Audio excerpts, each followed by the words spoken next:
Achieve the ultimate transformation in existence. Giga. Get your Giga Poppy merch today. I have a variety of different shirts and sweaters, all in different colors and sizes.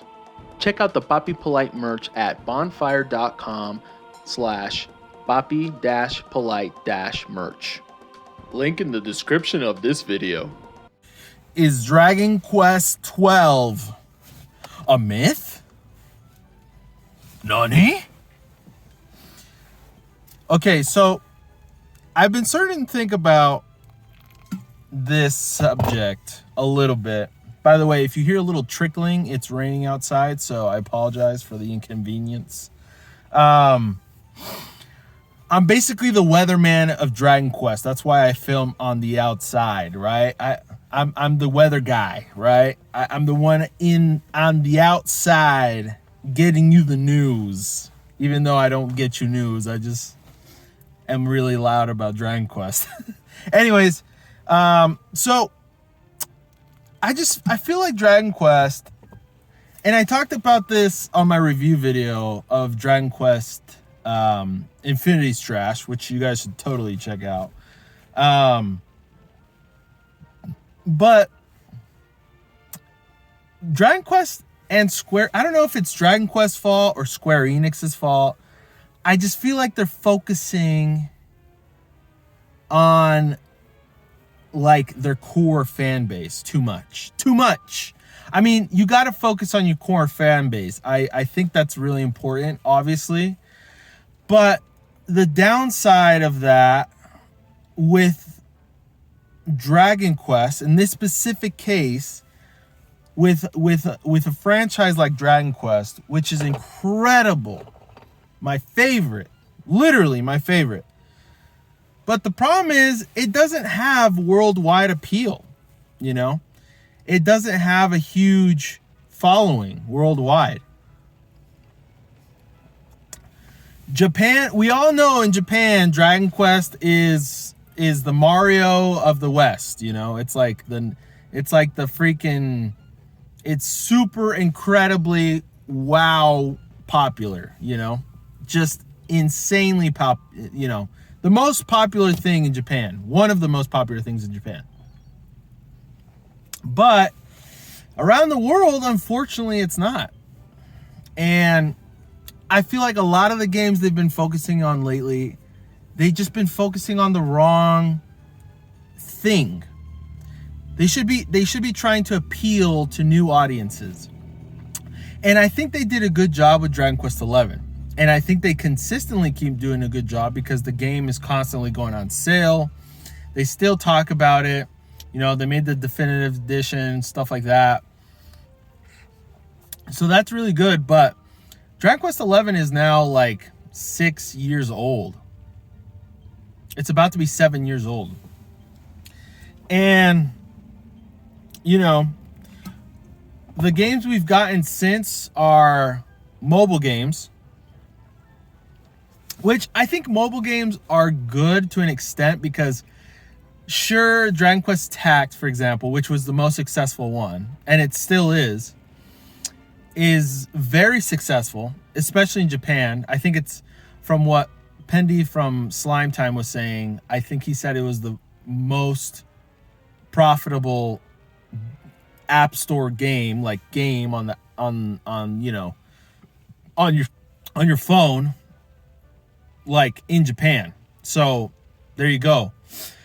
But in terms of appealing to a new audience, I don't think it's the best strategy doing mobile games, you know? Now, I can see the appeal why as well. Mobile is very accessible. There's a lot of users on mobile, the most used console of all time. So I can also see that potentially being a reason why they might be focusing on mobile. So at the end of the day, I think Dragon Quest Tact is pretty successful besides just being successful in Japan. So, I mean, who knows, you know, but all Tact players I've ever talked to they've always been Dragon Quest fans, you know? And so I don't know. Now, in terms of games, this year we got Treasures, which Treasures honestly was just a decent game. It was basically a fake monsters game. And you know, they were smart to put it in the setting of Dragon Quest XI. I think that was a very smart move in terms of marketing for the game. But the game itself was bare bones. It was decent. It was okay. It was an okay game. I'm not saying it was fun. I enjoyed my time with it, but I put it down. I didn't find all the treasures like I kind of wanted to do when I was playing it. It's funny. I know there's a couple people I've talked to that have found all the treasures. Dranik being one of them. And it's funny because I remember in one of my live streams, he was saying that it was not worth it. It was just not worth it. Here's a quick message from today's sponsor. Me! Guys, consider supporting me on Patreon so you can start earning mini medals that you can exchange for incredible prizes like Dragon Quest merch, games, figurines, and gaming systems like Nintendo Switch or PlayStation 5. I'm trying to raise funds to hire artists so I can take my personal Dragon Quest project more seriously. I've got many ideas in mind, like creating a manga series and also a card game. I've got multiple tiers available that you can sign up for. Any support is very much appreciated. Thank you so much, and let's get back to the video. Wink. So there's that. But in Treasures itself, again, it just felt like a game that kind of appealed more to the core fan base. I think they might have attempted to try and get like a wider appeal because they did promote it pretty heavily on social media. I will give them that. But yeah, I mean, I don't know. It just wasn't enough, maybe. I don't know. Maybe it's because the game itself there wasn't a lot to the game itself, unfortunately. It really did feel like a mobile game. I know that there's people that say that Infinity Strash feels like a mobile game. I feel like Dragon Quest Treasures felt like a mobile game. And then speaking of Infinity Strash, that as well. I mean, I personally, and I talked about this on my review, I personally love it. I love Infinity Strash. I think it's so much fun. Now, do I wish there was more? Absolutely. I wish there was more playable characters. I wish there was more content. But the product itself, was really good. The combat was really fun. And I still have a bunch that I need to do in that game.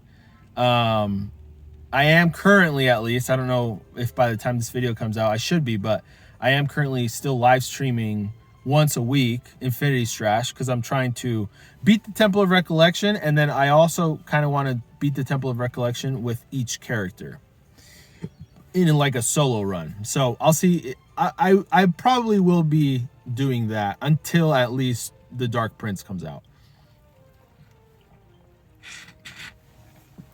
And then I know that, for example, I honestly don't know if it's out yet, but like Dragon Quest Champions, which was like a battle royale sort of arena Dragon Quest game that was like in alpha or beta mode or whatever in like, I think it was like in April or June or something. I don't remember exactly.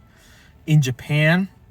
It's not coming out to the West, but that's another mobile game, and that's a game that will appeal to a core fan base. Again, I mean, them only releasing it in Japan says a lot already, but yeah.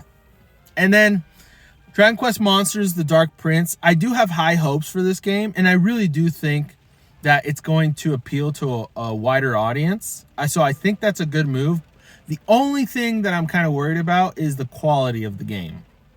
It doesn't look to be like the best quality, unfortunately. And so that's going to turn off some people. The good thing is, I believe that game will be coming out for every system. So that's going to be really good. But I can't help but feel like people are going to complain about the quality of the game. which sucks because, again, it's like, you know, and I remember Oz from Slime Time actually mentioned this, but he said that it kind of feels like a last gen game, and it kind of seems like it. And honestly, I think he's right. Unfortunately, it really does. Like it looks like a last gen game. It does. Again, I think this game is going to appeal to more people, which is good compared to Infinity Strash and Dragon Quest Treasures, at least. But at the end of the day, and then on top of that, we have the Dragon Quest 3 HD 2D remake, which I sound completely ungrateful, but I'm super excited for that game. I cannot wait to play that game. But that game has been remade so many times. So many times. You know? And so who are you trying to appeal with that remake? Core fans. You know what I'm saying? Like, you're not going to get... I mean, you might get new fans. You might. But you're remaking a game that you've already remade several times. And I don't know. I feel like that's more of a move to, like, appeal to core fans. Again, hopefully it's not. Hopefully we get more people in. But Dragon Quest 12, though, and I say, is it a myth? Because Square Enix seems like to be just focusing on appealing to their core fans, which is Japan, just Japan, you know. They're still heavily focusing on Dragon Quest X, which again is just Japan. And so at the end of the day, is Dragon Quest / Square Enix trying to appeal Dragon Quest to the world anymore? Have they given up on it? That's kind of my question with this. That's kind of how I feel, you know? Because we just don't get enough love out here, you know what I'm saying? And so it just kind of sucks. So I really hope Dragon Quest 12 is different in that sense. I hope it gets the Dragon Quest 11 treatment. I hope it's a really good quality game. Supposedly it's going to be. I hope it's a game that appeals to a lot of people. RPG fans worldwide, you know, not just Dragon Quest fans. Don't get me wrong. Obviously, appeal to us. Appeal to Dragon Quest fans. Maintain it turn-based. You can tweak the battle system a little bit here and there. That's fine. You know, because, like, for example, Dragon Quest 9 doesn't really feel like turn-based. And Dragon Quest 10 also is technically not turn-based. It's kind of like a time-based, you know, battle system. I mean, it's still technically turn-based, but it's different. Anyway, so Dragon Quest 12, you could do something different with the battle system, but please keep it turn-based, which I think they are going to. But anyways, the point, what I'm trying to say at the end of the day is Dragon Quest 12, if it's real, which it should be, because obviously, I mean, we only got a title shot of it and all that, but it really needs to appeal to new fans. It really, really does. It just, Dragon Quest needs to survive outside of Japan, and they need to give more love, more marketing, more attention to this title if they want the fan base to grow significantly, you know. So anyways, that's basically my thoughts for today's video. Let me know what you guys think. And yeah, we'll go from there. So we'll see you guys next time. Peace.